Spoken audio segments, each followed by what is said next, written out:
Hello and welcome to another exciting episode of the Full Spectrum D&D podcast. My name is Trey. I am Rungren. And I finally have that intro down without question. That there was was no pretty doubt good. in my Yeah, mind. nice and smooth, sir. Very well done. And then I'm going to immediately derail us and say, what monk subclass is Batman? No, Ooh. we don't have to do that right Open now. fist? We're going to cover monk multi-classed. subclass He's multi-class. in a little bit. Just let He you know probably right is now. multi-class, yeah. He's He's also a multi-class. paladin, Oath of Vengeance. Yeah. But we're talking multi-classes again. But before that, we wanted to... Subclasses. Subclasses. Yes. Dang it. How did I get the intro right and then just threw it all away? That's where my skill set lies, in intros. In intro. Hire me to do your intros, Yes. YouTubers. Absolutely. I'll also say, yeah, and while you're watching this intro, don't forget to hit that like button. Like and subscribe. Yeah. Have we ever said like and subscribe? I don't think so. on here? Ring that notification bell. Yeah. I hate that phrase so much. Y'all know what to do. Yeah, there's a reason why we don't do it in the podcast, right? That's But, okay. like, Well, yeah. Nobody's watching. so yeah, we're doing subclasses. Yes. But before we get into those, I wanted to talk to you about a book that we forgot to talk about. Yeah, you said you had some news, and you are getting this. Yeah, there's And a State Farm ad. And it's, oh no. How do You know, I? we're not There we go. sponsored, but There we go. I got it. I caught it. We're good. Okay. Tag blasted But stuff. okay, you said there was a book and some things. Yeah, Is how so you explained it to me. this book is The Wild Beyond the Witchlight, and it is an adventure book, which we don't normally cover Right. very often. And I'm curious as to your take on this, because it's coming out September 21st. It is an adventure book, like I said, for players level 1 to 8, so it's a good span. Yeah. It is full price, so $30, $26.99 with my discount Nice. on D&D Beyond. But what it comes with is what I want your opinion on. Okay. Because it's a journey to the Feywild. That's always cool.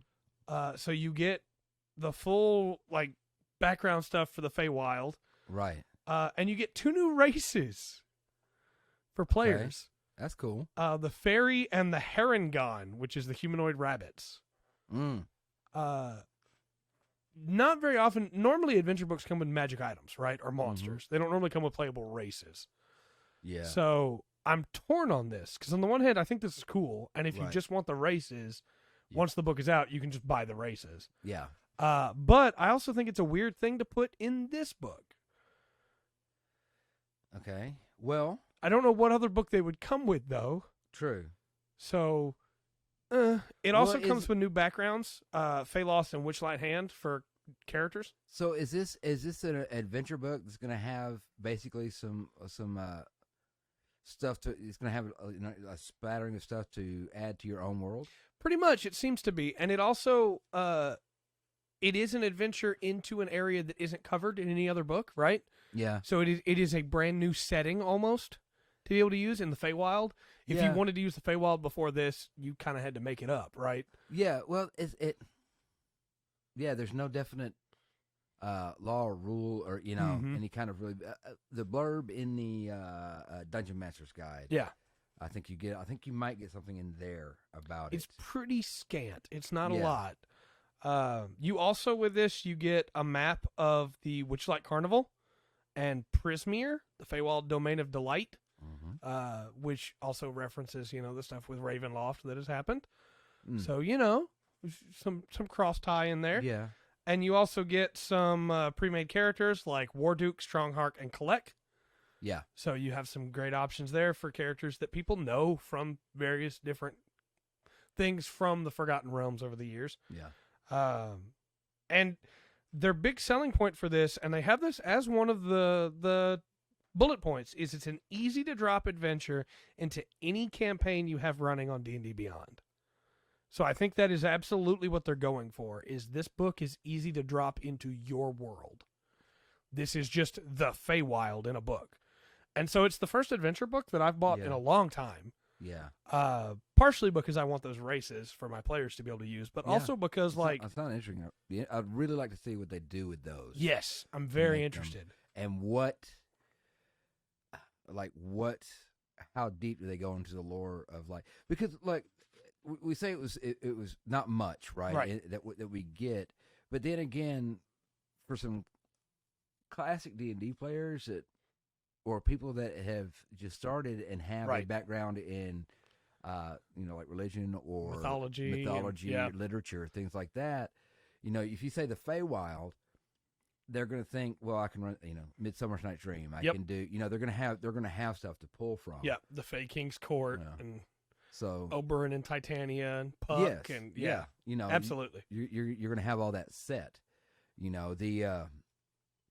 So I think I'm glad they're kind of as a level 1 through 8 adventure. Yeah, which is kind of a weird way of doing it. Mm-hmm.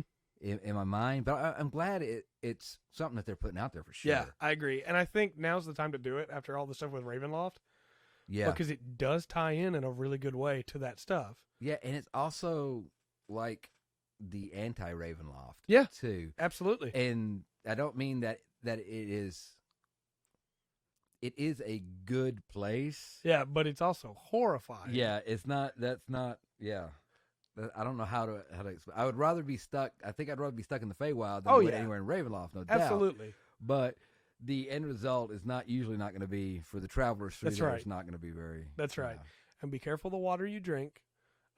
Don't tell anybody your real name. Right. Yeah. Because you may never get to leave. Yeah. It doesn't say anything about monsters in there, but I hope it has some monster stat blocks in there too. I'm sure it's going to have at least be a really cool reskin or something, a brownie or something to add, something kind of add in, something to. I love the Feywild. I should preface that. I think the Feywild is such a cool place. Well, I do too, and it's like one of my favorite authors, Neil Gaiman. What was it? Now I can't think of the story. Stardust. Mm-hmm. Basically, once you cross that fence, you're in the Feywild. Right. So, yeah, good. That should be interesting. I'm looking forward to it come out. I really hope that if it has an Oberyn stat block, he is deer-based and not goat-based. That is one of my biggest pet peeves, is the misunderstanding that happened somewhere where Oberyn became a ram instead of a deer or an elk. I don't know. It bothers me. But that's neither here nor there. Well, I kind of have the same thing, but it's over Herne the Hunter. It's just an old Celtic, deity on thing, but it always gets left out. Mm-hmm. And it's the deer, Oh yeah, the antlered god. I mean, if we want to talk about people that get left out, we get into the Twaha Dadanan, and we could dive deep into that. True, we should probably dive deep into somebody that might come from the Feywild or have a connection to the Feywild, and that is the Druid. Did you see how masterfully done that was? That was great, fantastic. All right, well, the Druid's pretty straightforward, right? Yeah. Not that it's the nature. So we talked about hugger. clerics last week, and for anybody who's behind on this, we started talking about subclasses last week. We're covering the ones that are in the PHB. There are definitely still a lot more of them that we're not covering tonight or in the course of this, because again, we're building up from you've just started playing, you had the core rules, free stuff. All the free stuff. Yes. Now you've bought a PHB. This is what you now have access to, and obviously, if you've been playing for a long time, you already know this stuff. Yeah. But if you want to hear our thoughts on them, that's why we're talking about it. We covered Barbarian, Bard, Cleric last time. Yes. We took a week off because of my health, and I apologize for that. But now we're on Druid. How dare you have bad health. Right? I mean, just get better, Lugs. Come on. Tonight we're covering at least Druid. Yeah. Try Druid. Maybe get to Monk, hopefully. Probably also Fighter and Monk, yeah. Now, Druid is one of those classes that you get your subclass right off the bat. Yep. Let's do that. So we're gonna with your Druid circles. Yes. Let me see if I can find that real quick. Level 2. What? Yeah. Second level, you get Druid circles. Oh, I apologize, man. But, I mean, it's way faster than everybody else because you don't get the rest till level 3. So, that's true. So... My favorite circle's not in this book. I know. It's okay. I like that picture with the girl in front of the tiger there. Yeah, that's a good one. I really like that with the I like the antler crown. It's a good way to do it. We should probably specify though. A lot of people will go into this assuming the Druid and the Ranger are very similar, and they can be, right? The variant rules Druid that you can use, it's in the book, allows you to use a companion instead of wild shape. In my opinion, the existence of the variant druid makes ranger, basic ranger, book ranger, PHB ranger obsolete. Which is why I normally don't, and I love ranger. Let me remind you, Ranger, I love favorite ranger. class. So my personal opinion is I don't normally let people run variant druid. Yeah. Just my personal opinion on that. If you want a pet, if you want to be a pet class, go ranger. Yeah, ranger. Yeah. If you're going to be a druid, go druid. Yeah. You know, you can have an animal companion if you want one, but you're going to have to work for that. You're not just going to get it. Different way you go about it. Right. Yeah, you can beg your DM to let you get a statuette. I forget what they're called in 5e, but it's the statuettes that turn into an animal when you summon them. Wondrous figurines. Yeah, wondrous figurines. Yes.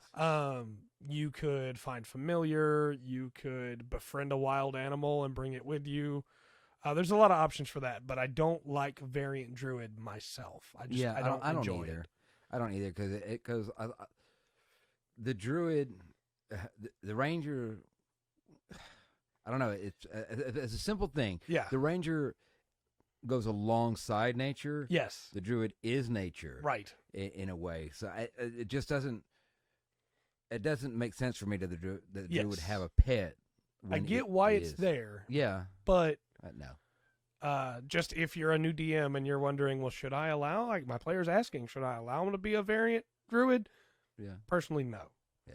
But it's up to you. It's up to your table. Yeah. You may have a different opinion on it. Let's talk about these circles, though. We've talked about the classes a little bit as we go to, because Druid was not in the free stuff. Right. Druid is a very solid class. I like Druid a lot. It is. I think people misunderstand it. I think it's one. Actually, I think it's one of the better classes. Yes, it can heal. It can do damage. It can tank. Yeah. Druid can fill any role except for controller. It can do it, but it's not as good. Here and there. A lot of that's going to depend on how hard your DM is on the difficult terrain. Yes, absolutely. Absolutely.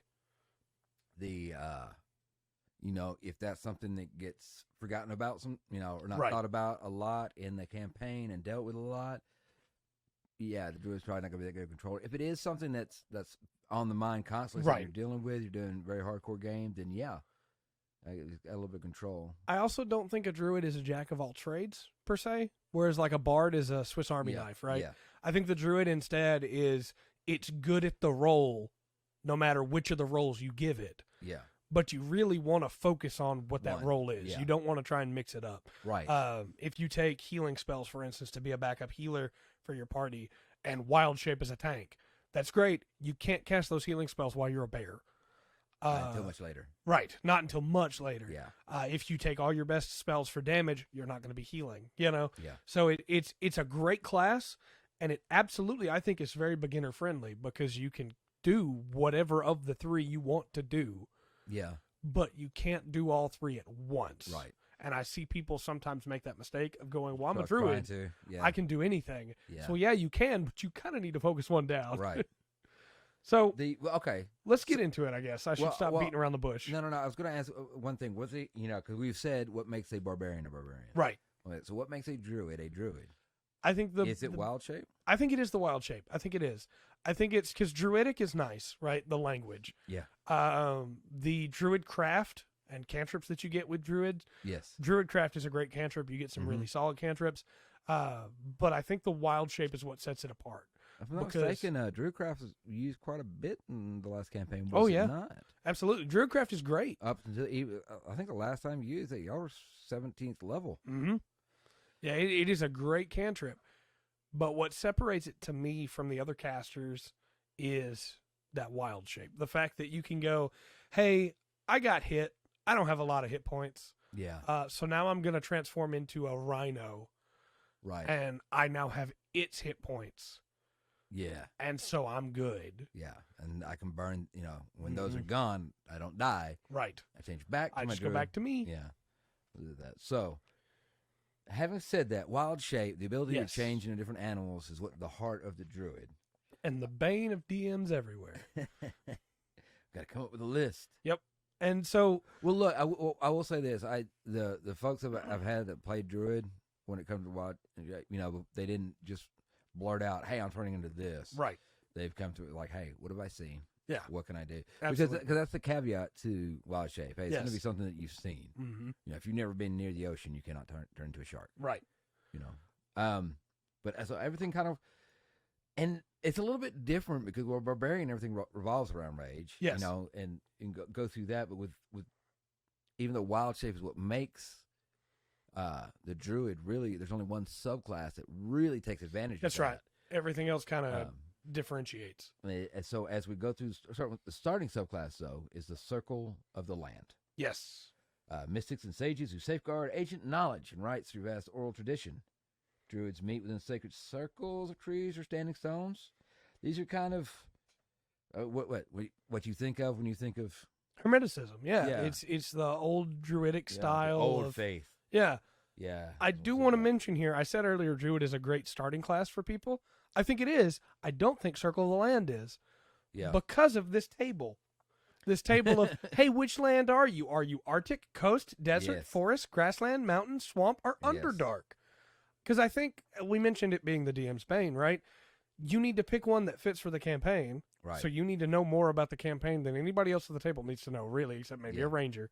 Yeah. And then you need to know, hey, what kind of animals are we likely to run into? Yeah. Because what animals have I seen? That's important, you know? Yes, it is. And I think, again, it's really just the ranger that would go, hey, what's going to be the enemy type that we're going to face more often than not? Or what's an enemy type that my character would have run into? Yes. That would be his favorite enemy. And I think that when you sit down with a player that goes, I want to be a Circle of the Land druid, you go, okay, do I help them? Or do I not offer any help and potentially make it very hard for them to play their character? Yeah. Because if you go, well, I don't want to spoil that for you, that you're going to wind up in the Arctic for the rest of the campaign. You're just here for a little while, and they choose a Circle of the Grassland. Because that's where they're right. But see, that's the whole thing, though, right? Mm-hmm. Because you would be a Circle of the Grassland druid, right? Even if the rest of the campaign is going to be in the Arctic. That's right. That's where your character started. That's what they've learned. Yeah. And so it's tough because I think that Circle of the Land is a fun subclass for druid. I just think that in the wrong situation, it's going to be really tough. Like, I would not recommend this to somebody if your party is on the Astral Sea or if your party is on a boat. Yeah. And you're pirates. I would not go Circle of the Land. Well, see, that's what I said, though. See, Circle of the Land is like the traditional in my mind. Yes. Like, if I think what's happening at Stonehenge. Yeah. Thousands of years ago. Mm-hmm. That this would be them. Now, they do get something that is like one of my favorite things. Yes. Is a bonus cantrip. Anytime you can just pick up an additional cantrip. Yeah, it's great. That's great. And you get it for free. Get to do that second level with a subclass. So that's just always a great thing. Starting at second level, you can regain some of your magical energy by sitting and meditating and communing with nature. Yep. So very good ability. Rest. Natural recovery is what this very good ability. It is. Hold on, what's the limit on it? I believe sixth it level. Is sixth level or higher. Sixth level. Oh. Yeah. Darn. Can't use it again to long rest. That's a blight. But yeah. When you are a fourth level druid, you can recover up to 2 levels worth of spell slots. You can recover either a second level slot or 2 first level slots. Yep. And just a short rest. On a short rest, gaining spell slots back. That's second very level. It's very powerful. Good. It's very good. And grab one back. Can I sit for a little bit? Do you want me to burn through this list of circle spells? The ones that go through the. Because you get a lot of different options, and I feel like I could just go. Hey, in the Arctic, you get this at third, this at fifth, this at seventh, this at ninth. You know what? It's really good because I set my drink way out of reach. Yeah. So why don't you burn through those while I grab my drink? Yeah, that sounds good. So in the Arctic, at third level, you get Hold Person and Spike Growth. At fifth level, you get Sleet Storm and Slow. At seventh level, you get Freedom of Movement and Ice Storm. And at ninth level, you get Commune with Nature and Cone of Cold. All very good spells. Yeah, they are. For the coast, at third level, you get Mirror Image and Misty Step, which is an incredible spell to just get. Misty Step. Misty Step, yeah. Because you get Misty Step, and then on your next turn, Wild Shape. Yeah. And hey, I'm here in the middle of you. My AC's not that great. That's okay as long as I survive one turn. Next turn, I'm a T-Rex. 5th level, you get Water Breathing and Water Walk, which are perfect for a coast campaign. Yeah. 7th level, you get Control Water and Freedom of Movement. And at 9th level, you get Conjure Elemental and Scrying. And we should specify again, you get these for free on top of spells you're already taking. Because they're your circle spells. You can do these. Yes, these are the equivalent to the cleric. Yes, You know, the ritual spells. The ritual spells, the ones that you just get because of who you worship. Yep. The Desert Domain, or the Desert Circle, sorry. 3rd level gives you Blur and Silence. 5th level gives you Create Food and Water and Protection from Energy. 7th level gives you Blight and Hallucinatory Terrain, which is a great spell. Yes. 9th gives you Insect Plague and Wall of Stone, which I think Wall of Stone is one of those underrated 9th level spells. Yeah. Just like, hey, yeah, you can't get through this. Ha ha. With the Forest, at 3rd level, you get Bark Spin and Spider Climb. Bark Skin is a great spell. Yeah, so really Spider handy Climb. for Druid. So Spider Climb. Spider Climb is incredible. Then at 5th, you get Call Lightning. Nothing wrong with that. Yep. And you get Plant Growth, which in my mind, that's a Druid, right? Yes, absolutely. 7th level, you get Divination and Freedom of Movement. Mm-hmm. At 9th level, you get Commune with Nature and Tree Stride. Yes. For the Grassland Druid, at 3rd level, you get Invisibility and Pass Without a Trace. For the 5th level, you get Daylight and Haste, which is great. Good spell. At 7th level, you get Divination and Freedom of Movement. And at 9th level, you get Dream and Insect Plague. Mm-hmm. For the Mountain Druid, at 3rd level, you get Spider Climb and Spike Growth. At 5th level, you get Lightning Bolt and Meld into Stone. At 7th level, you get Stone Shape and Stone Skin. And at 9th level, you get Pass Wall and Wall of Stone. Yes. Again. For the Swamp, you get Darkness and Melf's Acid Arrow, which is a great spell. Yeah. You know what? That spell's not used enough. I agree. At 5th level, you get Water Walk and Stinking Cloud. Mm-hmm. Love that. At 7th level, you get Freedom of Movement and Locate Creature. And at 9th level, you get Insect Plague and Scrying. And finally, for the Underdark, at 3rd level, Spider Climb and Web. Mm-hmm. 5th level is Gaseous Form and Stinking Cloud. 7th level is Greater Invisibility and Stone Shape. And 9th level is Cloud Kill and Insect Plague. Yeah. Some good stuff in there. There is. There's some good. The spells aren't bad for across those how they're divided out. Yes. You know, a lot of them overlap. A lot of them have the same spells and everything. So things, but very cool. Very cool. And then at 6th level, you get a Ranger's ability. Landstride, yes. Yeah. Yeah. Yep. But you can pass through non-magical plants without being slowed by them and without taking damage from them if they have Thorn Spine or a Similar Hazard. Yeah. Yeah. That's fantastic. At 6th level. That's very much a Ranger spell. Yeah, it is. At 10th level, you get Nature's Ward. You can't be charmed or frightened by elementals or fae, and you're Yeah. immune to poison and disease. Yeah. I think that fits. That makes sense. Yes. And then the 14th one I like, Nature's Sanctuary. Yes. Creatures of the animal world sense your connection to nature and become hesitant to attack you. Mm-hmm. It's like having Sanctuary. Permanently. Yeah. For I just went past it. It's for beasts and what? For beasts Plant. and plants. Yes, beasts and plant creatures. And the creature's aware of the effect where it has to make a wisdom saving throw against your spell save DC, or it can't attack you. Maybe even automatically misses, depending if there's no other targets to attack. And it knows about that, so it might choose not to swing at all Yeah. and try to go around you and proc an opportunity attack. That's Circle the Land. All right. Now, I like this, but I don't love Circle the Land, like I Yeah. said. this next one I've seen some people have some fun with. Circle of the Moon. Yes. This one I like. This one's a little more fun. You don't get a bonus cantrip Right. off that, but you do get Combat Wild Shape. That is so good. And it just bumps up the Wild Shape table. If you could somehow get Misty Step, Yeah. then with this one, Mm-hmm. brrr. It's great. A lot faster. It's great. Also, you can use a bonus action to expend a spell slot to regain 1d8 hit points per level of the spell slot extended. Yeah. Which is really good. Yes, it is. So let's say, for instance, you're in the final battle. You have a 4th level spell left. You have another Wild Shape left. Mm-hmm. You decide to Wild Shape.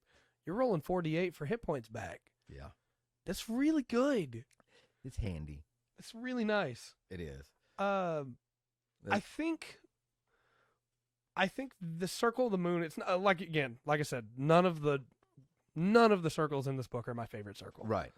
But when I think of Druid, Circle the Moon is what I think of.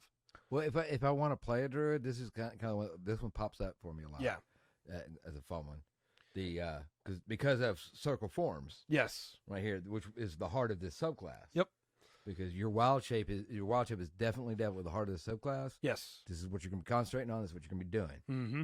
And you can do it better than any other druid subclass. Yep. You can go ahead at 2nd level and transform into a beast with a challenge rating as high as 1. Yeah.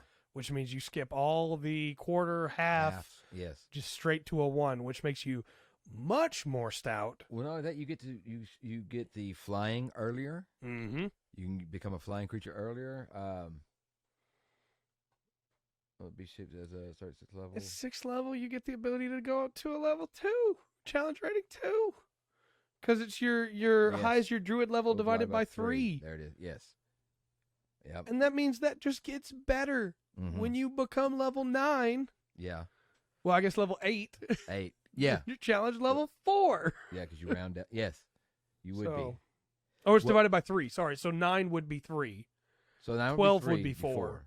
15 would be 5. 18 is 6. Challenge rating 6 creatures you can just turn into at 18th level. Right.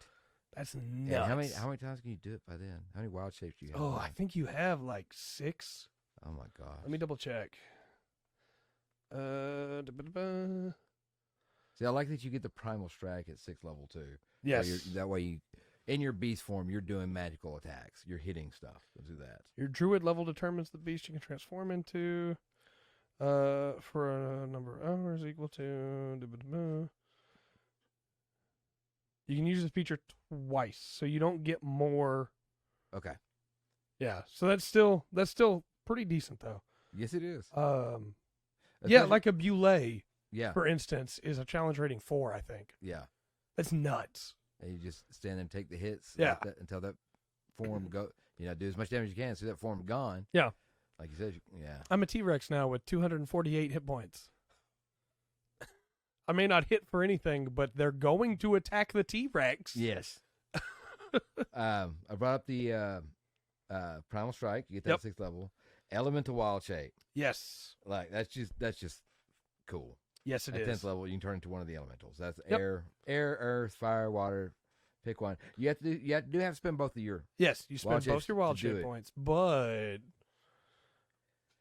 yeah, I can just turn into a fire elemental while we're fighting this silver dragon, and it can't hurt me really. Yeah, and I do a bunch of damage to him. Yeah. And then this one just cracks me up. The 1,000 Forms. Yep. The 14th level one. Why not? You use magic to alter your physical form in more subtle ways. You can use an alter self spell at will. Whenever you want. I'm different now. Yeah. I'm just built different, I guess. Oh. Yeah. It's just, I'll look different. I'm going to be different. Yep. Yes. And by that time, I do believe you're not far, or you are casting in wild shape. Yeah. Form. You get that just as a druid, regardless of your circle. And I believe that is at level... Will it come with level 2? 18th level, sorry. Okay, so it's up there. Yeah. Okay. You can perform the somatic and verbal components of a druid spell while in beast shape. All right, look. We're at the one you've been waiting for. I love fighters. I love fighters. If you ask me what my favorite class to play in D&D is, it's fighter. Yeah. Without doubt. And part of that is because the options. In this version right? of D&D, yes. 5th edition, fighter's my favorite to play. A big part of that is because all the options, right? Mm-hmm. Fighter is a class built around options. And because of that, every time you play a fighter, they can be different. I talk about this with the other subclasses and how the subclasses really do make the classes shine. Mm-hmm. But in fighter, it's where it really makes the difference. At the end of the day, I know you're ready to go too. I'm sorry. I'll finish my speech. No, I was going to... No, go ahead. I apologize. At the end of the day, a barbarian, no matter what subclass you choose, is still going to rage, right? Yes. A druid, no matter which, even variant druids, they're going to spend their wild shapes. Monks are going to spend key points. Sorcerers are going to spend sorcerer points.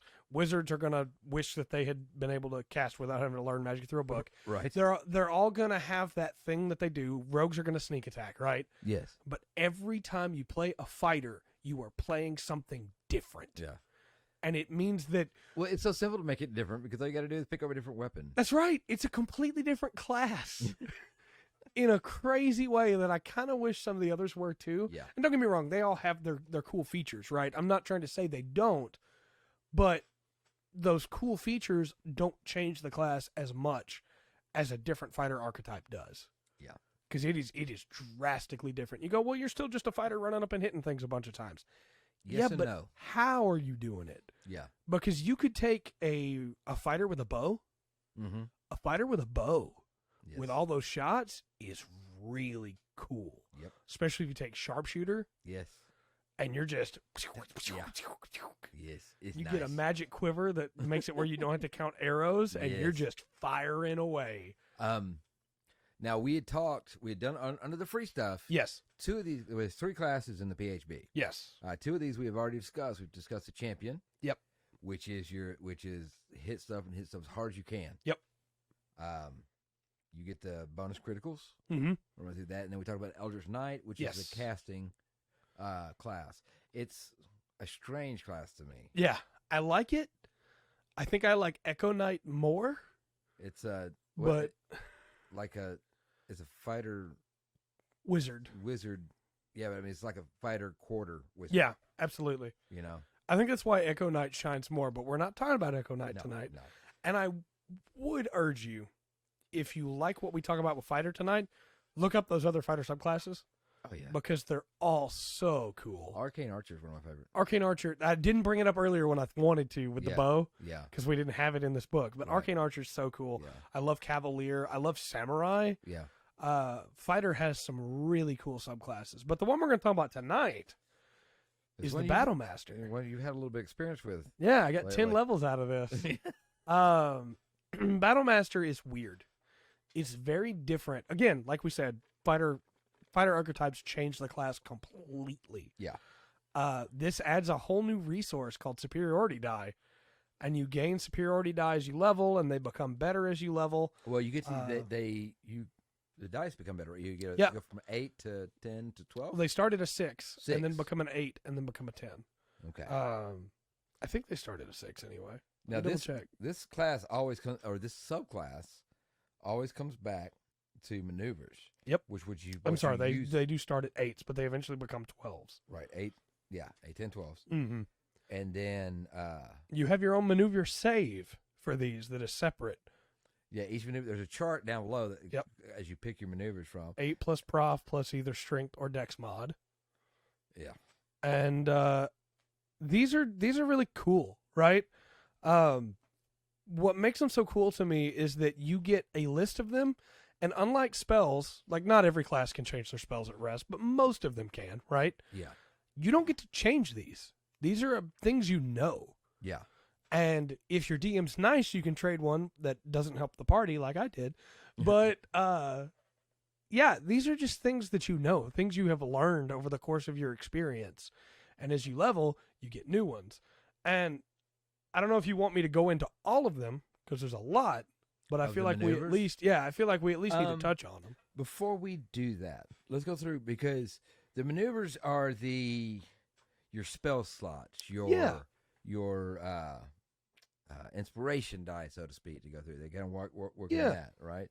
So give me a second here, because at third level you gain proficiency with one type of artisan tools of your choice. Sure. Okay. Why not? And you're going to think I hate this class because the 7th level, know your enemy. Oh. I don't like it. I don't like it at I all. can't stand this. Where for 1 minute of observing, after 10 rounds, you learn something about your enemy. after 10 rounds, it's probably dead. Yes. And if it's not, you probably don't need that information to kill it. You either you're dead, it's dead, or one of the two is on the way to death. And I don't like, maybe in and of itself is not bad. One, I don't like the information that it gives and how it tells you if it's equal, superior, inferior in regard to two of the following characteristics of your choice. Which are the scores, basically. Strength, Dex, Con. Yeah. AC, current hit points. Yeah. Class levels, if any, or fighter class levels, if any. Yeah, I said I don't like that. I don't like that. I don't like that even worse than I like giving out the scores. I played a fighter paladin 10-10 multi-class. all the way to 20 and use this feature once. Yeah. Not on an enemy, but on a neutral NPC because we'd been around it for over a minute. And I wanted to use the feature once. That's how bad it is. I think the idea of it is cool, right? Yeah. But it needs to be like after 3 rounds. I think 3 rounds is where you've duked it out with the guy, and now you can get some information. And I think the information should be a lot more limited than that. Yeah. I think it should be, hey, okay, is this guy better than me at fighting, or is this guy tougher than me? Right. You know, I agree. Just keep it a little bit. I agree. I don't know. Does this guy hit harder than I do? Yeah. Because I feel like I would know that at this point. Right. You know? Yeah. Does this guy focus more on melee or magic? You know? Yes. Because maybe he's got some more tricks up his sleeve. I can see he's holding back. Right. You know? Instead of after 10 rounds, you can find out what his strength score is. I think this should work almost like an insight check. Yeah, I agree. A little bit more, I think. Maybe as a bonus action, I just do a don't free like it, insight man. check. Yeah, I just don't like it. Now this class, it sounds like everything else about the Battlemaster is cool, right? You know, I agree. and I think it's balanced out real well. Because I agree. Because you go up, you get like at 10th level, it turns to 10s. Mm-hmm. 18th level, they turn into 12s. Yep. Then you get Relentless, right? At 15th level. Yes. So you're going to roll, when you roll initiative, you have no seniority, you just get 1. Yep. That's always you nice. gain 1 back. Okay. So it's really kind of sparse. Yes. On you don't get a lot of extra class features just from it. Right. And the majority of it's built into. 2 of those are really, basically worthless. Yeah. Yeah. All right. So what makes the classes are the maneuvers. Yes. And now that we have this set up, which you'll start picking 2 of them, and then you get more as you go up. And the dice that you roll for these, remember, go from 8 to 10 to 12. Mm-hmm. All right, there you go. So Commander Strike is the first one that is in the list, right? When you take the attack action on your turn, you can forego one of your attacks and use a bonus action to direct one of your companions to strike. When you do so, choose a friendly creature you can see or hear you and expend 1 superiority die. The creature can immediately use its reaction to make 1 weapon attack, adding the superiority die to the attack's damage roll. I'm not going to highlight each of these with my thoughts on them, but I do want to call this one out. This was really cool. It's very cool, and there's a very niche use for it that I don't see people use enough, which is, hey, a lot of DMs, myself included, will do like a tutorial encounter, right? Mm-hmm. Or you will have an NPC that teams up with the party for a little bit. If you make them a Battlemaster fighter and use their superiority die to allow the party to get to attack more, first off, the party's going to love that NPC. Yeah. And second off, that's an easy way to counteract if you worry that NPC might be a little too strong and pulling too much of the weight. True. Because instead, then it's, no, I'm supporting them and helping them be able to fight. So, just a thought. See, a creature can immediately use its reaction to make 1 weapon attack. Mm-hmm. What if it's hasted? Oh, that'd be pretty good. I'm going to have to make a ruling on that. Maybe let it do its full action instead. Well, just give it the 2 attacks. Yeah. They had a lot more than that, but I was like, what is hasted? Yeah. And I know that's not there. And the battle was going. Right. And I had run into that situation where they had basically had a Battlemaster, I think they were 12th level. Yeah. 12th level Battlemaster, 12th level Wizard. And the Wizard, of course, had hasted the Barbarian. Nice. On that, who raged, and then the Battlemaster uses superiority dice. Yeah. Then to get just for him to attack, because he was going off all through that. This is 1 weapon attack. Right. I might have ruled differently digging into it, but it was cool at the time. Oh yeah, I don't blame you. I don't blame you.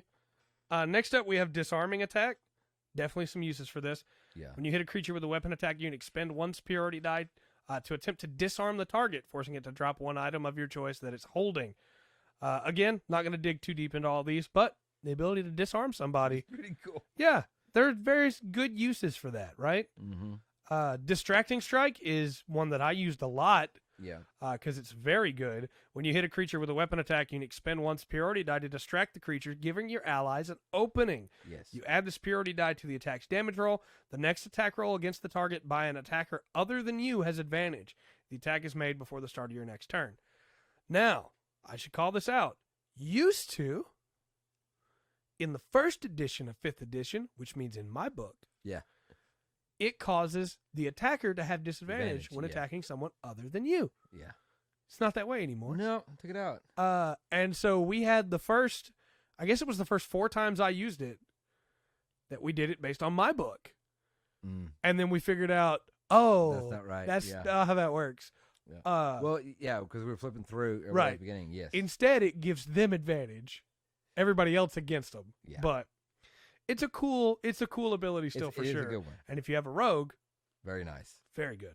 Very good. Evasive Footwork is... Oh, go ahead. I'm sorry. Well, I just said nobody's used this. I haven't had anybody use this. I haven't either. I took this one, but I never used it. Well, I don't know how... That's kind of a strange one. And it's just because of the way... It's because of the way the combat runs, right? Yes. Do you have to stop to make an attack? I guess you would have to, or you could do a charge attack. Well, what I'm saying is if you're running, I want to run by this guy, hit him with a sword, I've got 10 feet left. Well, so this is not actually an attack. No, but what I'm saying is you're adding your AC while you're moving. Right. Okay. So Yes, that's the problem. As soon as you stop moving, that bonus is gone. Right. So am I saying they stop to attack? So if something has a reaction that's based off... If that NPC has another NPC that has a reaction that's based off that, if somebody attacking them, yes, do I have to count them as stop? This I don't. This I one's don't tough. know how to do this. This one's tough to rule. I would probably say instead, if I was to rewrite this, I would stay instead for 1 round, or until your next turn. Yeah. Because again, you're giving up a superiority die, and those aren't. You have a bunch of them by the end, but 6 is still not a lot because you're using them. Fainting attack is pretty cool. You can expend 1 superiority die and use a bonus action on your turn to faint, choosing 1 creature within 5 feet to use your target. You have advantage on your next attack roll against that creature this turn. If the attack hits, add the superiority die to the attack's damage roll. Yes. Not bad. Not bad. Goading attack. When you hit a creature with a weapon attack, you can expend 1 superiority die to attempt to goad the target into attacking you. Yep. This is not in my book. I want to clarify that. So they took the Distracting Strike and made it its own, which is cool. I like that. You add the superiority die to the attack's damage roll, and the target must make a wisdom saving throw. On a failed save, the target has disadvantage on all attack rolls against targets other than you till the end of your next turn. And I used this quite a bit by the end of the campaign, because this is what I was focused on. Yeah. A couple times I inaccurately called it Distracting Strike, but I wasn't giving people advantage. No. No. But yeah, no, I think doing a goading. Yeah, I think it is better to separate the two. Right? I don't think so. I think it's too strong when you give everybody else advantage and then the target has advantage or disadvantage. Yeah, I think that's too much. That is. But I think separating the two is really good, and so goading strike is definitely one I recommend. Yeah, especially if you're playing a tank fighter. Mm-hmm. After that is lunging attack, which is very handy. Yeah, the moving one. You make a melee weapon attack on your turn. You can expend 1 superiority die to increase your reach for that attack by 5 feet. And then if you hit, you still get the 5 feet whether you hit or not. You can add the superiority dice roll for the damage.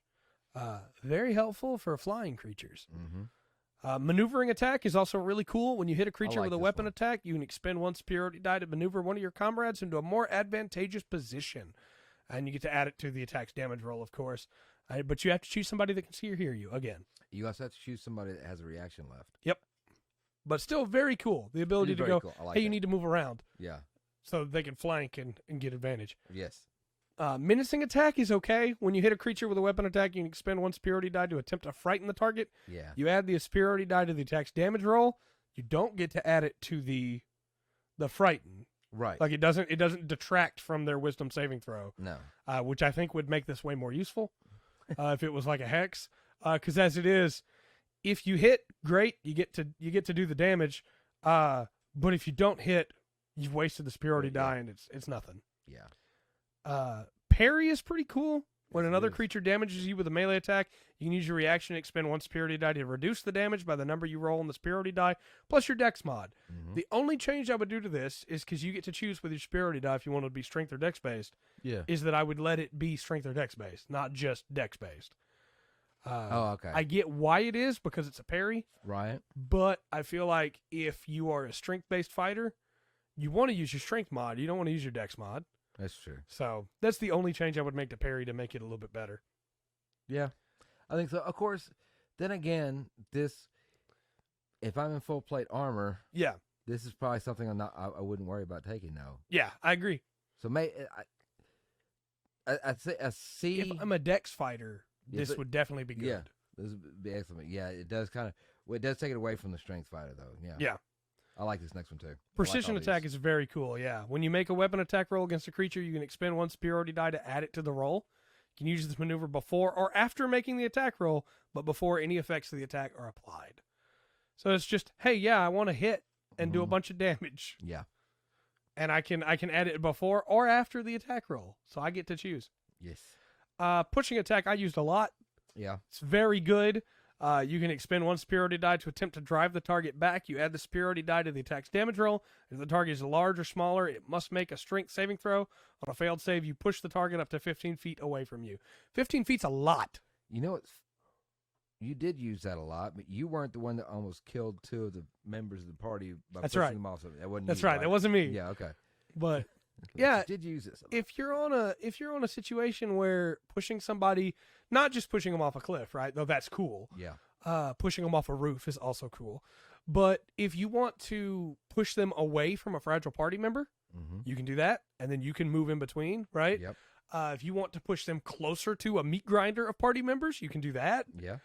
You got a lot of options. Push them away from something. Yeah. It's very useful for the battlefield, and it makes you kind of a little bit of a controller, which is really cool. Push it. Yeah, you push it. Push them into the room. Let them shut the door. Mm-hmm. They can't get out. Rally is also really cool. I like this one a lot. This one I like a lot. I think somehow this should be a little bit more highlighted for the Battlemaster. I agree, 100%. Use a bonus action, expend 1 superiority die to bolster the resolve of one of your companions. When you do so, choose a friendly creature who can see or hear you. That creature gains temporary hit points equal to the superiority die roll plus your charisma modifier, which is really cool. Yeah. Just, hey, you got this. Don't worry about it. Right. You can handle this. You are strong enough. That's to me in my mind that's the Battlemaster. Yeah. That should almost be like something that you can just do. Yeah, I agree. Yeah. Replace that with your you level don't have 7 to spend ability. You expend 1 superiority die to bolster the resolve, yeah. But the creature gains the temporary hit points. That's good. Yes. I'm sorry. But replace that with your level 7 ability and don't require a superiority die, and you can do it as a bonus action so many times per long rest. Die. You roll a hit die instead. Yeah, that'd be great. Riposte is also pretty cool. When a creature misses you with a melee attack, you can use and I used this a couple times. Yeah. You can use your reaction to expend 1 superiority die to make a melee weapon attack against the creature. If you hit, you add the superiority die to the attack's damage roll. Also, if you have Sentinel, that means that you get to stop them where they're at. Yeah. And if you're also a Paladin, which I'm not saying you should be, but if you are, you can smite on that attack. Yep. So, there's some case uses where that's really good. Seen it done. Seen it done. Oh, you thought you were going to keep going by me after you hit me, didn't you? Sweeping attack. When you hit a creature with a melee weapon attack, you can expend 1 superiority die to attempt to damage another creature with the same attack. Choose another creature within 5 feet to the original target within your reach. If the original attack roll would hit the second creature, it takes damage equal to the number you roll on your superiority die. Damage of the same type dealt by the original attack. Now, I should mention, does not mean, and I've seen this argued a little bit in comment sections before, that does not mean you get to hit the second target with your original damage. No. It means they get hit with the superiority damage. Yeah, it's the same type of damage. It's the same type of damage. So this is kind of weird because how do you do that with piercing damage? Right. But okay, and I don't think this one's very good. Yeah. I think it's cool. I don't think it's very good. Well, you already have. Is it the Ranger's the one that has the better version of this, in my opinion. Well, they're not the ones that have. I thought it was. Is it? I can't remember the ability where if you do enough damage that you've killed this one. Oh, and yeah. you have damage left over. I believe that's a barbarian subclass that can do that. The over damage would be into the next one. Well, because Hunter Ranger has Hordebreaker. Yes. Which is if you hit a target and there's another target within 5 feet of it, you can hit that target too. Yes. Which I think is the better version of this, basically. Yeah, I'm not a big fan of Sweeping Attack. And then we've got my favorite. Yes. Trip Attack.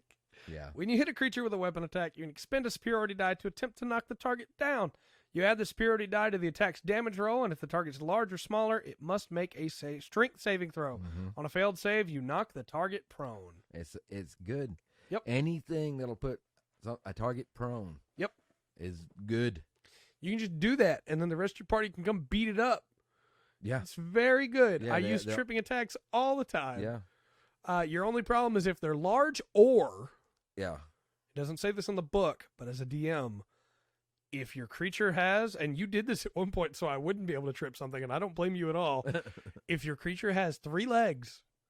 Yeah. Not going to be able to trip that thing. If it's got 4 legs, you can't trip that thing with just 1 trip. Yeah. I'm sorry. Yeah. If you're fighting a centaur and you run up and you trip 1 leg, that centaur's just going to look at you. So, like, keep that in mind. But trip attack on any humanoid creature is easily powerful. And as a DM, if you've got the monster manual going through, there's a look, because it's not going to say immune to being trip. It's going to say immune to being prone. Yeah. So just kind of double check there too, because some stuff it just can't be. Well, and I think the distinction too relies a little bit on common sense, right? A Boule, very stout but short, small to the ground. The legs are kind of stubby.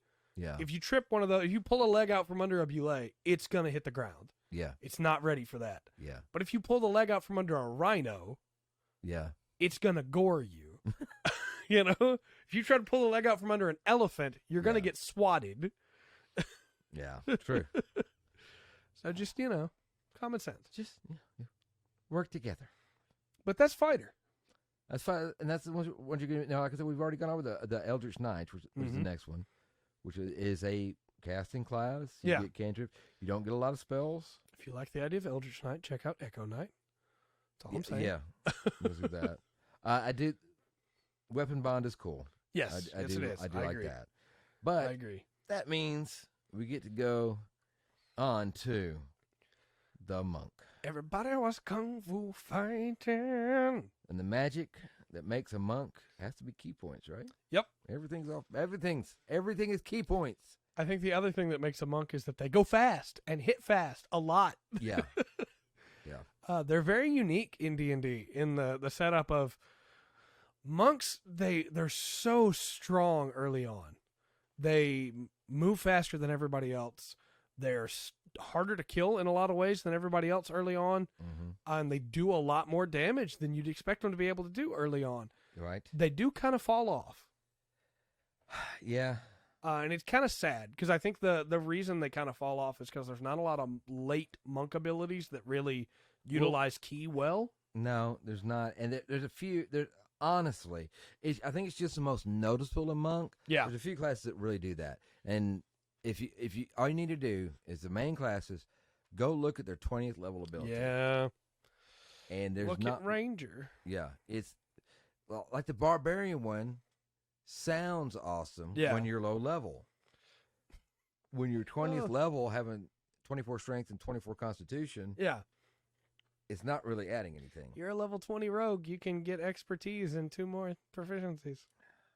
That's what you needed, right? Yeah. Late game's not strong. No. But early game, the monk is almost unbeatable in early game. Fun.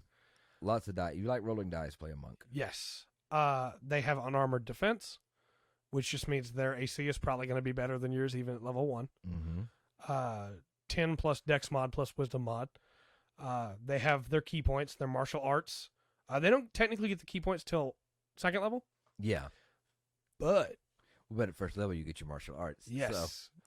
So. You can roll a d4 in place of the normal damage of your unarmed strike or monk weapon, and you go, well, that doesn't seem that great. But you do it 30 times. Not just that. At level 1, your unarmed strike damage is like 2.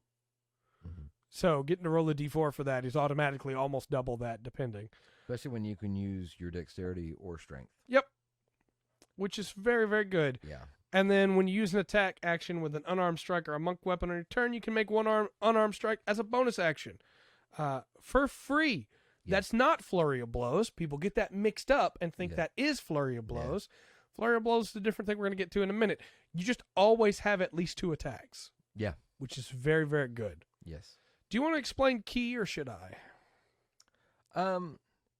Well, there's really not a whole lot to explain. Here, let me get down to this little. Oh, there it is. Okay, so we're not getting into the history of Key and Chi. Yeah, no. These are points that you will get more of as you go up levels. Mm-hmm. And you start out with 2. Yep. Start out with 2. Each level you go up because you get them at second level. Mm-hmm. They stay even with your level, so at 20th level you have 20. Yes. 16, going through that. And these are what you spend to do things. Yep. To your abilities. Now, every monk class, I think there's maybe a couple of abilities where every monk class can do those, but every monk class can be defined by the key points of what happens. Yes, and when how you it uses spend them. it. Yeah. Let me get down here. What is the first one down here? There's the key. Well, you automatically blows, get access to patient flurry defense. blows. Yep. Patient defense and step of the wind are automatic. Yes. Right, and then you get your monistic tradition. Yeah. I like real quick before we move on. I like that your basic key usage is attack, dodge, disengage. I like that those are the 3, right? Yes. I mean, I guess it's disengage or dash, but it's the different things you could already do in combat. You just have different options for. Yeah. Now the monk gets some really cool things that just being a monk. Yep. Like you can spend a key point later on to just read or understand a language. Yep. Why not? Yeah, that's pretty cool. Very nifty. Also, at some point, you stop aging. Yeah. And you don't need to eat. Yeah, that's always nice. Yeah. You become immune to disease and poison. Yes. Sure, why not? Might as well. Of course. Might as well. Before we get into the traditions, though, there is one thing I think we need to talk about with Monk that is very powerful and is the bane of a lot of DMs, and that's Stunning Strike. Yeah. A lot of DMs don't shut that down, and so they get shut down. And when I say shut that down, I don't mean say they can't use it, because obviously they can use Stunning Strike. Yeah. But don't forget that you also can use Stunning Strike. Yes. Stunning Strike's really good. They spend a key point. They attempt a Stunning Strike. Target must succeed on a con saving throw or be stunned till its next turn. The end of the monk's next turn is what I mean there. Which means if your bad guy gets stunned, they can't do anything. Yeah, it becomes a lock. Yes.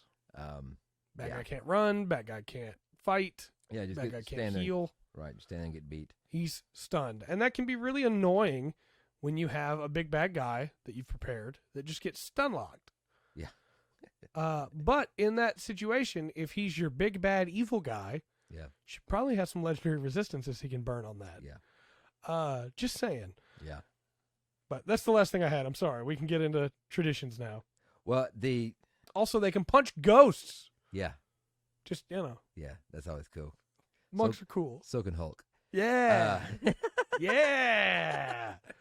So now I'll bring back my question from the start. Which of these subclasses is Batman? I think he's Way of Shadow. Could be. But we'll get there. He's so good at unarmed that Way of the Open Hand. I'm telling you, he's multi-class. That's true. He's multi-class monk. Monk, fighter, rogue. Yeah. Okay, Way of the Open Hand. It's your basic monk. This is one I haven't got to play. I very rarely get to play. I'm just going to point that out. Very rarely get to play. I know. But this is one I want to play. Yeah. I want to play I want to play a character. I realize that no, I don't use weapons. Yep. Only my fists. Yeah. I don't need them. Yep. I like this one. I do too. This one's pretty. This is nice, basic. Yes. But it gets good features. It's not just I'm going to hit them. I'm going to hit them and cool things are going to happen. When you go to the open hand technique there, it's starting at 3rd level, right? So, whenever you hit a creature with one of your attacks granted by your flurry of blows, right? So you have to spend a key point. Spend a key point. It doesn't count your regular attacks. You do your flurry of blows, right? which all monks can do. Yep. But you can decide now if you're Way of the Fist, if it's knocked prone, if it doesn't make a dexterity save. Yep. Maybe if it doesn't make a saving throw, you push it 15 feet away. Yep. There's that, push again. Or you can just take away its reactions. Yep. And this makes the monk also a little bit of a controller, which is really cool. The open hand monk. It is. I like it. I like the open hand, and I like the wholeness of body. Yep. You can, of course, it's the ability to heal yourself. There's nothing Yeah. ever wrong with that. It's not just a can feel heal. better. It's 3 times your monk level. Yeah. So I can heal myself at 6 level 18 HP. Yeah. Heck yeah. Yeah. That's really potent. It's very potent. At 6th level, it's pulling you through another round. Mm-hmm. It's not as good as the fighter's second wind. No. But it's still very solid. Yeah. Yes, it is. And at level 20, like it. that's 60 HP. Mm-hmm. Just saying. That's and there's some stuff that throws out that kind of damage, but not every turn. Right. We'll do that. It's Tranquility. Here's this Sanctuary again. Yes. For another class. Just give it to him. You gain the effect of a Sanctuary spell that lasts until the start of your next long rest. Saving throw DC for the spell is 8 plus your Wisdom mod plus your proficiency bonus. Yeah, now you do have to take a long rest to do it. Yeah. But you're going to be taking a long rest anyway. Yeah, it is. And this is an interesting one because it procs at the end of a long rest. Right.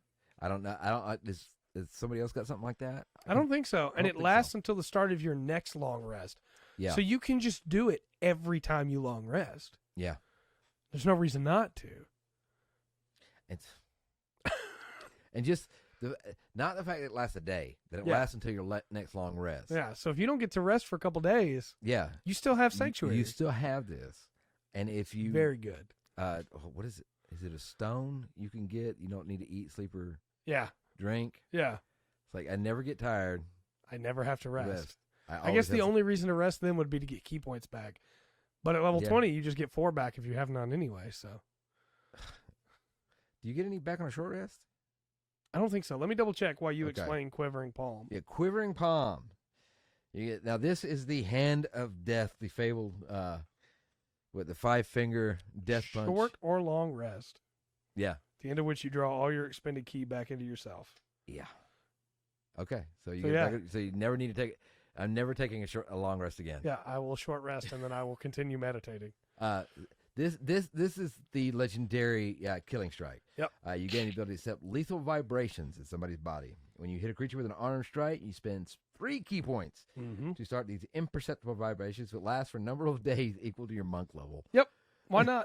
The vibrations are harmless unless you use your action to end them. Now, you got to be on the same plane of existence as the target you just hit or hit a week ago, depending on your level. Yeah. Or a up fortnight. to 20 days. When you use this action, you make Constitution saving throw. If it fails, it's reduced to 0 hit points. Yep. If it succeeds, it's knocked unconscious. If it succeeds, it takes 10d10 necrotic damage. Yep. Oh, you can only do that to one creature at a time.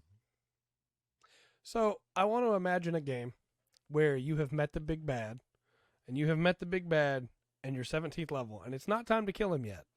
It's not time for the confrontation, but the monk's able to get a hit in. Yeah. And he spends those 3 key points. Yeah. And he activates it.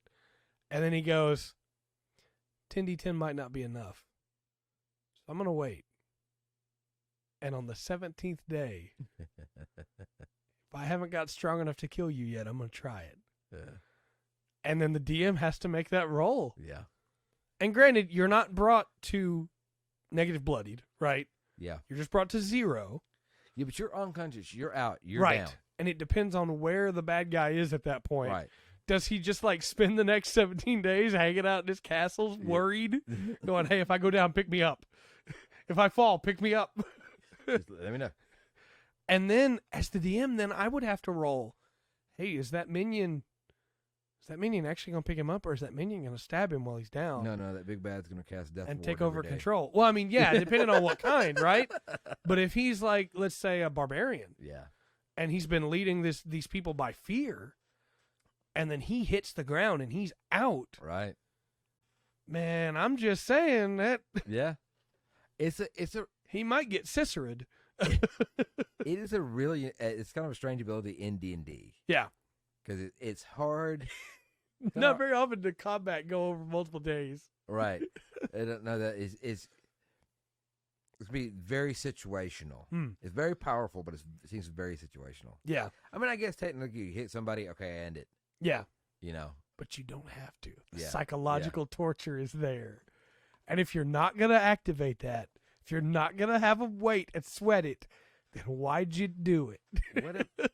Right. I'm just taking it to 0. I'm telling you, if I'm the DM and you do that to my big bad, you're not fighting that big bad when you get there. If he's been ruling by fear, whatever minion he told to keep an eye on him is killing him and taking over. Taking over. Absolutely. 100%. And you're going to get to that final fight, and you're going to be disappointed that you don't get a great fight. But hey, you did it. You killed him already.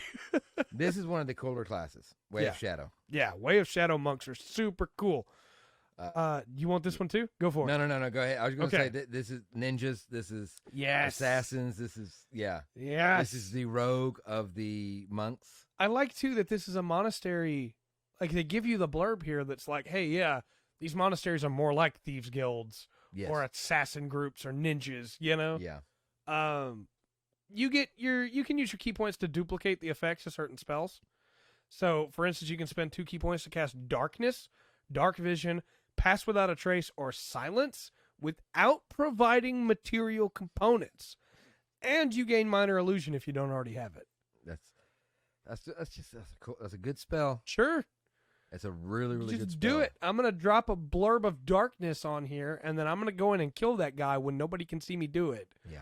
And if you go into that magical darkness, I'm going to drop it when I go to leave, and everybody's going to think you killed him. Yeah. Shadow Step is also really sick. At 6th level, you gain the ability to step from one shadow to another. When you are in dim light or darkness, as a bonus action, you can teleport up to 60 feet to an unoccupied space you can see that's also in dim light or darkness. You then have advantage on the first melee attack you make before the end of the turn. Yeah. It's very cool. This class is sick. I love this class. This class is awesome. Very cool. Yes. Cloak of Shadows. By 11th level, you've learned to become one with the shadows. When you're in an area of dim light or darkness, you can use your action to become invisible. Yeah. You remain invisible until you attack something. Or cast a spell, or if you step out into the light. The normal. You just become invisible. Yeah. Invisible. Very nice. And then at 17th level, Opportunist, you can exploit a creature's momentary distraction when it's hit by an attack. Whenever a creature within 5 feet of you is hit by an attack made by a creature other than you, you can use your reaction to make a melee attack against that creature. I have to ask. And if you got advantage. Yep. Look, there's some stuff that, the combat in D&D 5e that you've got to let the players, and look, if the barbarian tells me, look, I know what he can do at 70th level, I'm going to run around to the opposite side and be flanking this guy and hit him to give him that opportunity. Yep. And he's going to get it. And this is a deadly class. Do you then allow the monk to burn a key point to use Flurry of Blows as well? Because it says they burn their reaction. Or you burn your reaction to attack. So is Flurry of Blows a bonus action? Yes. Well, they're not getting an attack. They're not getting an right. action. They're getting a reaction. No, right. No. So this is just reaction. That was my question: is whether you would allow it or not. Yeah. No. I think you get that one because, like I said, if you're you're just gonna have advantage on this. Yeah. On that, if somebody's, I'd have to give advantage on that. Like I said, I think this is also a monk that I would not use barehanded. This is a monk I'm going to bring a blade. This is like you need a big a knife. This is the ninja. Yeah, right. I'm bringing a sickle, or I'm bringing if the DM lets me, I'm bringing a demon wind shuriken, right? A Fuma shuriken. I'm bringing the big one with the 4 blades and the spinning center. I'm gonna be as anime as possible with this class because it's just cool. Well, it is. I mean, it's. If you want to play a ninja, this is probably the best one for you. Ninja. Yeah. In and out of shadows, opportunity attacks. And this next one, I know why this is. It's Avatar. That's exactly what it is. and look, this is not one of the ones I would pick. I would play. Yeah, I don't think this is very beginner friendly. I don't know. one, it's beginner friendly. Also, it's just not really something I'm really interested in. But as far as bringing the avatar to D&D, yeah, and making a nice balance for it, yeah, this is it. It absolutely is. I feel like the big thing you should know right away is that this subclass is very different from the others. It does not work the way the others do. And instead of at certain levels you get this, you get disciplines. And they cost key points as if you were casting. Yeah, your key points almost become spell slots in a weird way. It's really interesting. Yeah. I said earlier that fighter was the only class that got changed this drastically with a subclass, and I feel like I have to take that back for this because monk definitely feels very different. Very, very different. Yes. Basically, like you learn an additional elemental discipline at 6th, 11th, and 17th, but they're very different. So you could get. It's weird to me that you only get 4 of these. I mean, it's way of the 4 elements, I guess, but you only get 4. Yeah. So you're going to be casting them a bunch. Well, no, because they're tough. Because you got Breath of Winter, that's 17th level required, right? Yeah. That's your discipline. Spend 6 key points for Cone of Cold. Yep. Clench of the North Wind, that's 6th level. Mm-hmm. Now these are all so you can spend for a whole person. Right. Then let's see, Elemental Attunement. Yeah. You can briefly control elemental forces within 30 feet of you. Yep. Right. At 17th level, you can get Eternal Mountain Defense. I should mention as well, real quick, anytime that you gain a new one, so at 6th, 11th, and 17th, you can trade in the ones you already have, too. So you could trade in for 4 level 17th ones. Yeah, that's what I was saying. I would maybe change it to where you could do it. I see what you were saying. Yeah, I apologize. Every time you level, you can change them between the ones you already have access to. Yeah. It feels a little arbitrary to go, you can't change them again until level 11 when you change them at level 6. Yeah, okay. Yeah. But that's just me. Because, again, you're only allowed to have 4, so, like, maybe I'd mix it up a little bit. I see what you're saying, yeah. But they are all very powerful. But I also think, honestly, I would probably just play a wizard at this point. An evocation wizard. Yeah. Because I think it would be different if you could have more of them, right? Well, see, here's the thing. Maybe not necessarily more of it. It's just that so many of them are just like, hey, you cast a spell. Yeah, you cast Cone of Cold. You got Water Whip. That's not that. Right. You've got there's a few of them in here. I apologize. No, you're good. Let's see what we got. Water Whip. That's not that. It's not a spell. Fangs of the Fire Snake is something unique and cool. Shape of the Flowing River. That's right. another one. Fist of Unbroken Air and Fist of Four Thunders. I think this would be a lot better. Well, I guess Fist of Four Thunders. So is many. Just Thunderwave. So many. Yeah, it's Thunderwave. Fist of Fire. Fangs of Fire Snake. Fist of Unbroken Air though. Is not a blast of compressed air. Which is to knock something prone. I don't know. I don't think enough time was spent on this backside of it to make the elements special. I agree. I agree. And they need to be something a little more special. Like if you're using Burning Hands, I know it talks about it a little bit. I mean, you shouldn't just cast Burning Hands. You should get something special for Burning agree. Hands. I also think that, like, hey, you're level 17. You have 17 key points, right? You're going to spend 6 of them to cast Cone of Cold at level 17. Yeah. Cone of Cold. Yeah. Not the much better like ice spells you have at that point, but Cone of Cold for 6 key points. Yeah, it's there and it's not there. Yeah, I feel like each one of these needed to have their own cool effect, right? Yes. Because don't get me wrong, I stand by what I said. It drastically changes Monk. It does, but I don't know if it changes it in the right way. And I stand by the point that at the end of the day, it is balanced, but you're basically a wizard. Yes. It's with regular monk abilities. Right. But you're not going to be spending your key points for it because you're going to be spending them to cast spells. Yes. And so it works, right? And if you just choose Fangs of the Fire Snake, Fist of Unbroken Air, Shape of the Flowing River, and Water Whip, you're getting a very different experience, right? Each one of those is really cool. I feel like we should cover at least those. I do too. Looking through here, I think those are worth covering because everything else is you spend key points. Stone Skin, Thunderwave, Fireball. I don't Shatter. care what name they put on it. Right. I'm trying to make it sound nice. you're just casting a spell. 5 key points to use a wall of fire or 4 key points to fly. Yeah. That's not. Come on now. We could have done better than that. So one thing, okay. So one thing that you got Elemental Attunement, right? Yeah. That one's probably worth it early on. Right. So I'll read that one off. You can use your action to briefly control elemental forces within 30 feet of you, causing one of the following effects of your choice. Create a harmless, instantaneous sensory effect related to air, earth, fire, or water, such as shower, spark, puff of wind, spray of light mist, or gentle rolling stone. Yeah. Instantaneously light or snuff out a candle, a torch, or campfire. Chill or warm up to 1 pound of non-living material for up to 1 hour. Mm-hmm. And cause earth, fire, water, or mist that can fit in 1 foot cube to shape itself into a crude form you designate for 1 minute. This is Druidcraft or Prestidigitation. That's exactly what this is, and this is really cool. Mm-hmm. This ought to be free. I agree. You ought to just be able to do this. It shouldn't take one of your 4 slots. In fact, I would thought maybe that one was. I thought it was too, and that's one thing I want to mention. If it sounds like we've suddenly gotten a lot harsher on this, it's because I think both of us had a different understanding of how this subclass worked. Yeah, I thought that was free, and I thought you had more than 4 that you could have at a time. Yes. And having looked back over them now, it feels a lot less It makes me powerful. want to go back and look at your first edition. Yeah, I do too. I want to see how that reads different because I remember this being different.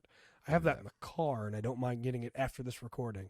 I'll see that. But that one is that. While what I read off overall, a lot of people are probably going, "Well, I don't see how that's actually really cool." Yeah, and can be used in a lot of useful ways. Oh yeah. You won't not a lot of ways you always won't think about it first. Absolutely. But just like Prestidigitation or Thaumaturgy, right? Or Druidcraft. And then you have Fangs of the Fire Snake there? Yes. When you use the attack action on your turn, you can spend 1 key point to cause tendrils of flame to stretch out from your fists and feet. Your reach with your unarmed strike increases by 10 feet for that action, as well as the rest of the turn.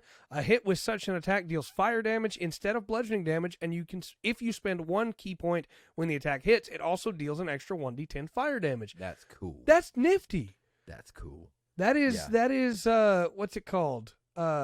Streets of Rage, right? Yeah. That is, yeah. No, that's Street Fighter, right? Are you talking about what's his name? The Hindi. Oh, no, I'm not talking about Dhalsim. Yeah, Dhalsim. Yeah. Okay. But no, Dhalsim would also work, yeah. Yeah. I was going to say, we're going to get down the rabbit hole if we're not careful. All right.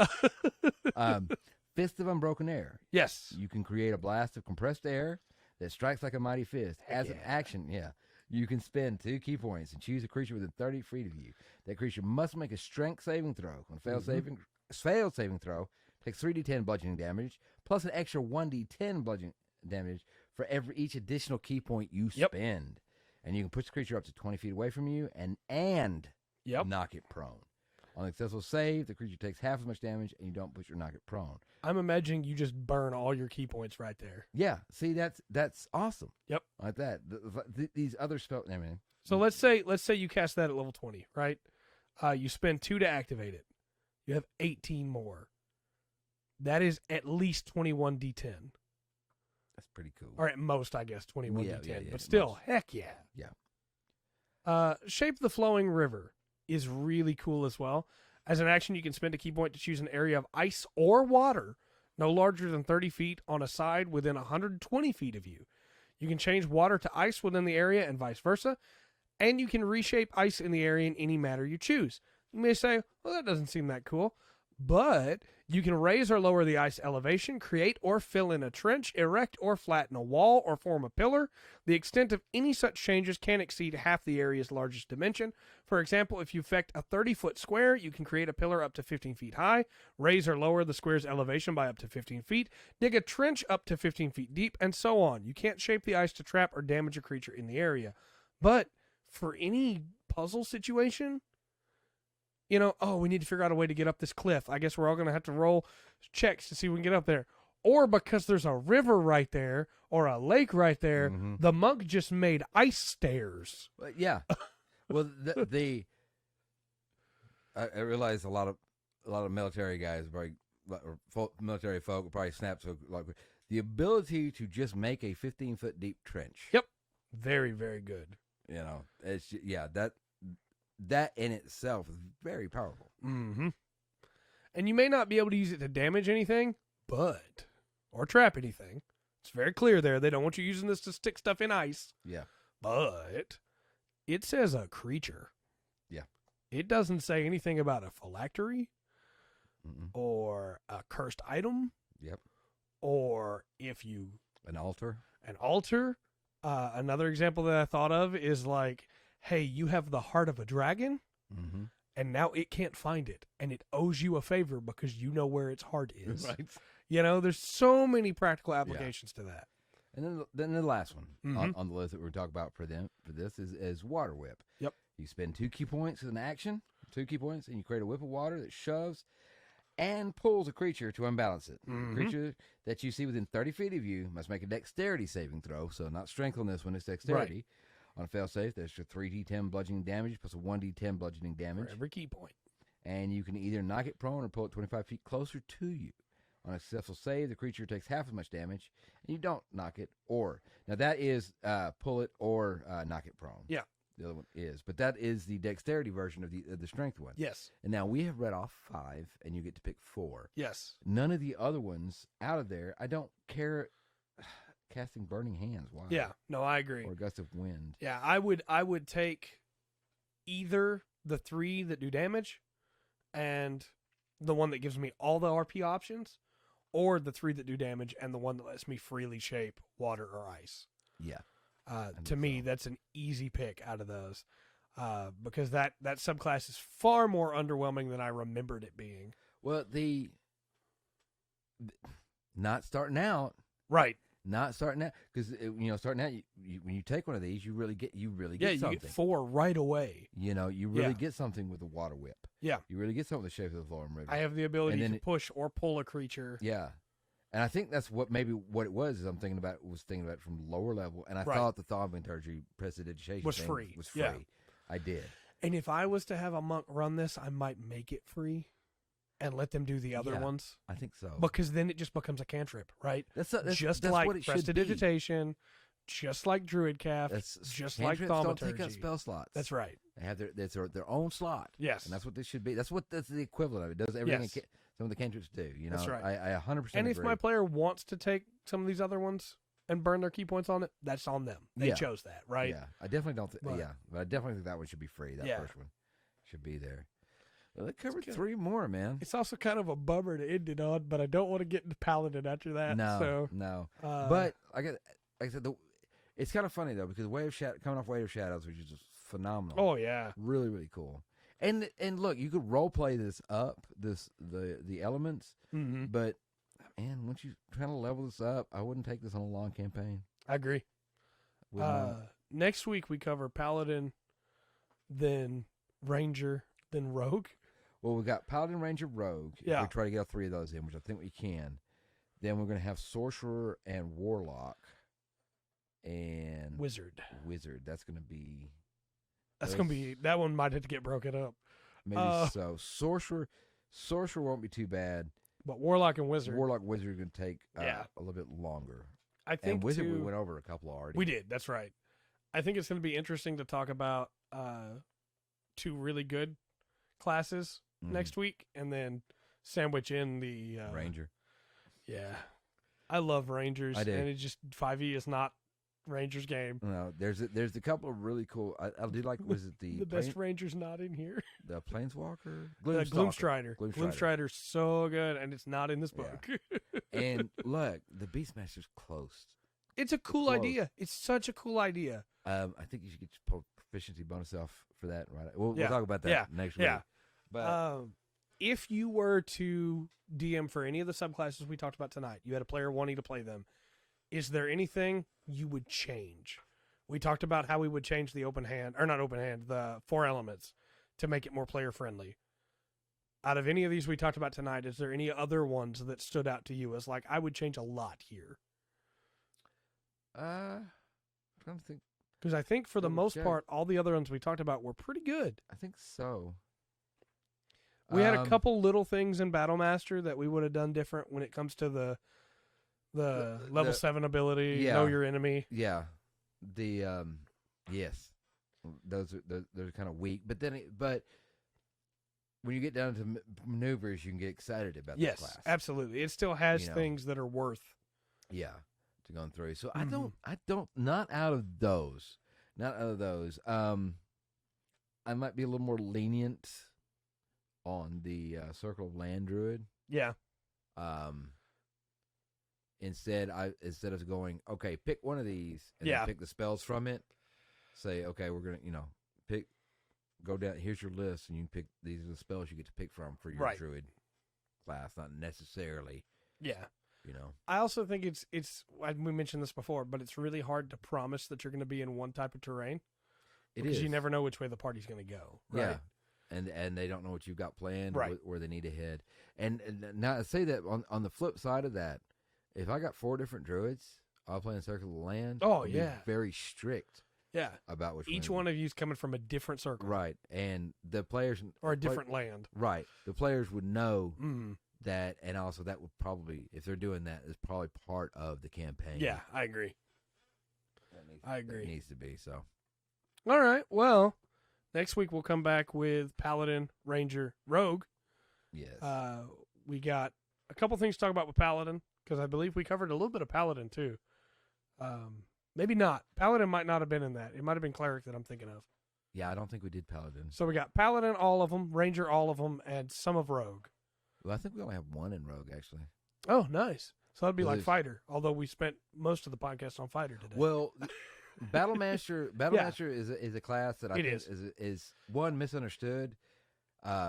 It could almost be its own class in some really ways. Could. Yeah, it really could. And we're a little biased out of the classes today. We're a little more biased to that one. Yeah, I mean, I just got done 10-10 with a character that was that. When we talk about Oath of Vengeance Paladin, I'll have some biases there too. Yeah, but right. Yeah, my favorite Paladin's not in this. Right. Yeah. One last question then before we close. Out of all these we talked about tonight, which one's your favorite? Man, okay, look. Because Battlemaster's mine. I won't deny that. As a DM, and like for me to sit on the other side and play, open hand monk or champion. Yeah. Because if I get sit on that other side of the table, I don't think. Yeah, I don't. I want to roll. I want to roll dice. Yeah. And say I hit stuff. That's it. I don't want to I don't want to have to worry about magic. I don't want to have to worry about casting spells. Trying to read something and then look down and see what I'm going to hit. So yeah. When I DM for you, I'm going to make you be a 4 elements monk. No. All right. Well, with all that said, then I've been Trey. I have been Rungren. We've been the Full Spectrum D&D podcast. Yes. Remember to always enjoy the full spectrum that D&D has to offer.